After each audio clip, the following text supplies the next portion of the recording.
পাখি যদি কেউ দেখতে পাচ্ছ তো বলবে। এইখানে আছে ঘোষালা। এই দেখো এই দেখো, এখানে আছে। আর পাখিটা আছে ওইখানে। ওই দেখো, দেখতে পাচ্ছ? কি পাখি বলতে পারবে?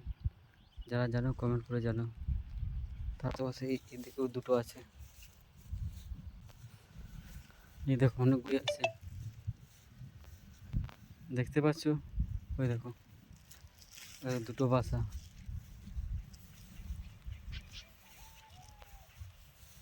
তিনটে বাসা, বাপ রে, 3-4টে বাসা।